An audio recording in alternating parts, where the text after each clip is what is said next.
Life lately is not in a very good shapes. Earlier it was so much of negativity, so much of overthinking.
Hi, good morning. I literally dragged myself out of bed after a week or so, and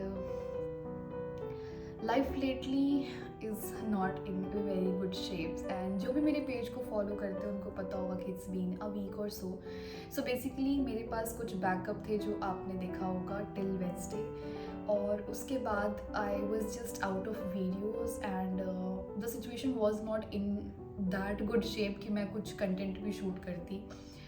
so I tell you, last week I decided to visit my parents place and मेरे parents कुछ ठीक function नहीं कर रहे थे, मतलब दे वर exhausted, दे वर इल. तो मुझे लगा कि I am going to take 1 or 2 days to get them back on the track.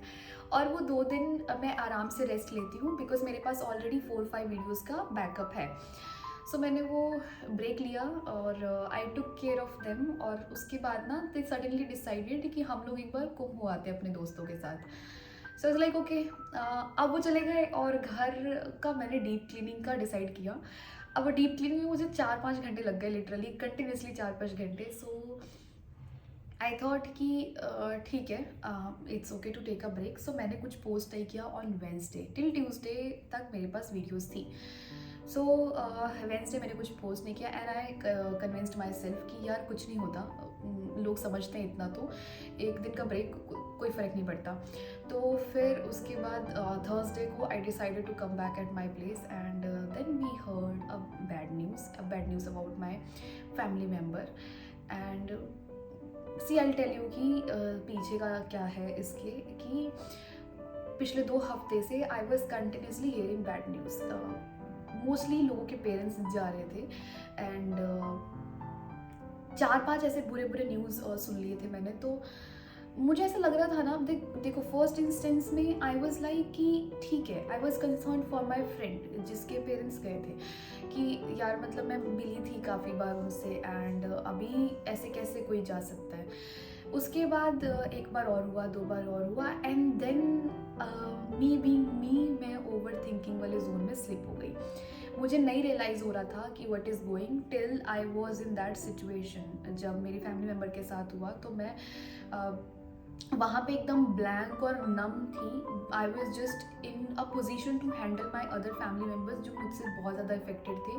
मैं नहीं दिख रही थी इफेक्टेड, मैं बस साइलेंट थी, मुझे कुछ समझ नहीं आ रहा था।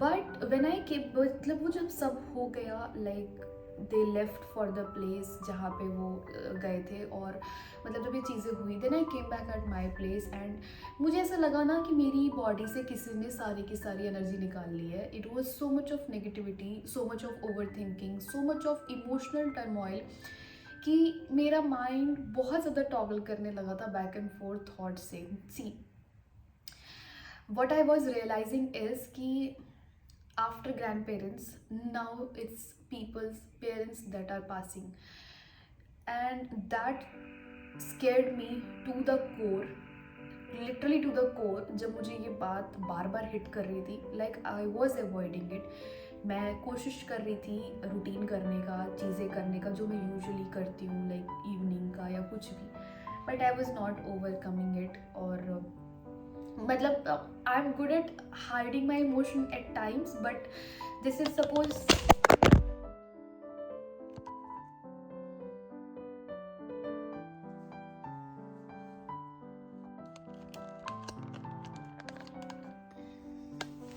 alright, so camera decided to take a break. So what I was saying, let's suppose कि मैं अंदर से इमोशनल हूँ but I don't want to communicate कि मैं इमोशनल हूँ, तो मैं गुस्से में आ जाती हूँ। This is like my most favourite cover up. और ऐसा हो रहा था तो माई पार्टनर उनको ये बातें शायद पता चल रही थी या जो भी है, मेरे बहुत ज़्यादा इमोशनल ब्रेकडाउन हो रहे थे और मैं बार बार यही चीज़ रियलाइज़ कर रही थी कि यार इतने बड़े हो गए क्या अपन कि अब पेरेंट्स उस स्टेज तक पहुंच रहे हैं या चीज़ें ऐसे हो रही हैं। सी एक होता है ना तो इंसान एक्सेप्ट कर लेता है कि this is part of life, this is how life is suppose to be. But 2 3 4 और वो इतना मुझे हिट कर रहा था, मतलब I was just constantly thinking about that person कि जिसने भी वो चीज़ें खोई हैं, जिसने भी वो इंसान खोए हैं। मतलब मैं ना ओवर थिंकिंग वाले क्लस्टर से निकल ही नहीं पा रही थी। मैं कुछ भी कर रही थी, नहीं हो पा रहा था। जिधर भी मैं बैठ रही थी, जिधर भी मैं ब्रेक ले रही थी, वो सब मेरे को वापस हिट कर रहा था। Even though I was trying to communicate with my partner, but होता है कि आपके ना कुछ सर्टेन थॉट्स होते हैं ना, जो आप कितना भी कोशिश कर लो, आप सामने वाले को नहीं समझा पाओगे, because it's your own built thought. It's not like कि जो फैक्ट एंड लॉजिक्स होते हैं, इट्स लाइक कि आपने वो अपने दिमाग में बुनाया है। सो ऑब्वियसली कोई भी नॉर्मल इंसान कहेगा कि अरे यार your parents are fine, you do not need to be scared, तुम ये क्यों सोच रही हो, बी पॉजिटिव। बट मेरे साथ वो बैक एंड पे इतना सब कुछ चल रहा था ना कि मैं पॉजिटिव रह ही नहीं पा रही थी। I had same kind of dreams, I had nightmares. बार बार मुझे ऐसे बैठ बैठ के लग रहा था कि what if something will happen to them, what if. And this is the actual reason और this is the scene behind, जिसकी वजह से मैं कैमरा ही नहीं उठा पा रही थी, जिसकी वजह से मुझे मतलब हिम्मत ही नहीं हो रही थी कि मैं कैमरा उठाऊं और मैं कुछ भी शूट करूं या कोई भी कंटेंट बनाऊं। See I tell you, I don't know अपना ये प्लेटफॉर्म कैसे काम करता है। मतलब मुझे ज़्यादा नॉलेज नहीं है टू बी ऑनेस्ट, बट मुझे ऐसा लगता है कि if you are happy then spread the happiness. अगर आप सैड है या आपकी लाइफ में कोई सेटबैक लग गया, just inform but do not talk much about it, because see लोग ना इंटरनेट पे अपना टाइम एक फेवरेट टाइम यूज़ करने आते हैं या सपोज उसको काटने आते हैं, उसमें ना नेगेटिविटी आप कैसे परोस सकते हो किसी को। सो आई डेंट थिंक कि फोर्सफुली मैं अपने आप को जोन में से निकालूं और फिर मैं बोलूं कुछ शूट करो एंड आप तक वो चीज़ ऐसे मायूस सी पहुँचे, फिर उसका कोई फ़ायदा नहीं था। मतलब this is not what I am targeting to. मेरे लिए cooking and then after cooking making videos is like meditation. मुझे बड़ा मज़ा आता है, मेरी क्रिएटिव साइड जब निकलती है तो मुझे खाली टाइम में ऐसे वीडियोस बनाना या कुकिंग करना या कुछ भी करना मुझे बहुत बहुत अच्छा लगता है। सो अब वो क्रिएटिव जोन उस वाले ओवर थिंकिंग में तो आ नहीं सकता था, and this is why I did not post anything. But yeah, this is it, and let's get back to the morning routine.